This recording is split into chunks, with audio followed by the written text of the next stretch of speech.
Salut à tous, j'espère que vous allez bien. Donc aujourd'hui, on va voir ensemble comment créer ton équipe virtuelle avec un bot GPT afin de t'épauler dans ton business. Donc que tu sois débutant ou intermédiaire, cette vidéo elle est vraiment faite pour toi, donc reste jusqu'à la fin. Donc qu'est-ce que cette équipe peut faire aujourd'hui? Donc elle peut élaborer des stratégies, optimiser tes process, élaborer des roadmaps, t'aider même à prendre des bonnes décisions dans ton business, et bien plus encore. Donc reste jusqu'à la fin, on regarde ça ensemble. Bon, déjà la première étape c'est d'avoir un compte ChatGPT forcément, et c'est aussi d'avoir l'abonnement. Alors l'abonnement de mémoire il est à peu près à 20 $ par mois, mais c'est largement rentabilisé.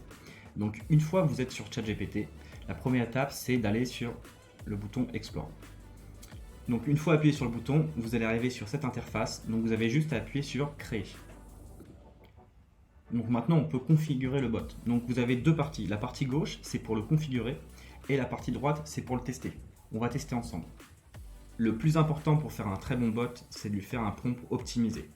Donc là, ce que j'ai fait, c'est que je l'ai fait en avance pour gagner un peu de temps et j'ai fait comme si c'était pour moi. On va le décortiquer ensemble. Donc j'ai vraiment bien structuré ce prompt-là. Donc en première partie, j'ai mis le contexte. Comme quoi, moi j'étais un fondateur d'une agence et j'expliquais dans quoi l'agence était spécialisée. Deuxièmement, j'ai mis les besoins. Que moi je souhaitais créer une équipe fictive pour m'accompagner dans mon business et m'épauler.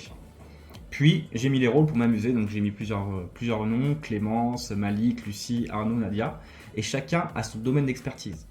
Et pour terminer, je mets tout ce qui est interaction et objectif de chacun. Donc ce qui va être pas mal, c'est qu'en fait l'équipe va interagir en interne et ce qui va donner une proactivité au sein du business.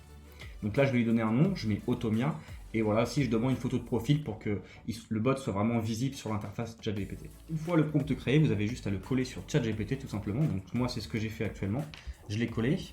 Là, on voit qu'il a pris toutes les infos, il m'a attribué le nom Automia, il m'a fait une photo de profil assez sympa, et derrière, en fait, il va poser des questions pour affiner le bot, tout simplement. Donc, cela par rapport à votre business, il vous posera des questions différentes, mais vous avez juste à répondre aux questions, tout simplement. Donc, deuxième étape, vous avez juste à appuyer sur Configurer, et là, on voit en fait qu'il a tout simplement rempli toutes les données. J'ai rien à faire.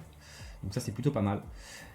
Tout en bas, vous avez Knowledge. En fait, là, vous intégrez des documents pour alimenter le bot en connaissances. Si vous le souhaitez, vous pouvez intégrer des documents PDF, des documents Word, ça c'est vous qui voyez. Et en bas, vous avez Web Browsing, DALL-E et Code Interpreter. Je vous conseille de cocher les trois parce que le bot sera beaucoup plus performant, il aura accès à Internet, il pourra générer des images et il pourra davantage être plus performant au niveau du code. Et là, Action, ça c'est en gros pour connecter une API du bot vers par exemple un site web. Donc forcément, dernière étape, ça va être le test du bot. Là, votre bot il est configuré, vous n'avez plus qu'à le tester à droite. Donc moi j'ai mis un petit prompt, j'ai mis je souhaite une première réunion d'équipe afin d'élaborer un plan d'action pour la première semaine et me faire un plan récap de celle-ci sous forme de tableau. Donc là il me dit un peu comment va se dérouler la réunion avec les rôles de chacun. Il me sort en bas le tableau, qui n'est pas encore rempli forcément parce que la réunion n'a pas encore eu lieu. Donc derrière vous avez juste à lui poser des questions. Vous posez des questions à l'équipe, donc là l'équipe va être vraiment proactive, va vous donner des idées, va vous donner un plan d'action, donc c'est extrêmement puissant, moi ça m'a beaucoup aidé, en tout cas au début. Donc le prompt que j'ai fait moi-même, excusez-moi, je vais vous le donner en description sur la chaîne, et puis vous n'avez plus qu'à passer à l'action. En haut à droite vous avez Save, donc vous le sauvegardez pour vous, qui va apparaître directement dans l'interface de ChatGPT, et vous n'avez plus qu'à discuter avec lui tous les jours pour élaborer des stratégies et des plans. Voilà. Donc moi je vous laisse avec ça, je vous dis à plus pour une prochaine vidéo,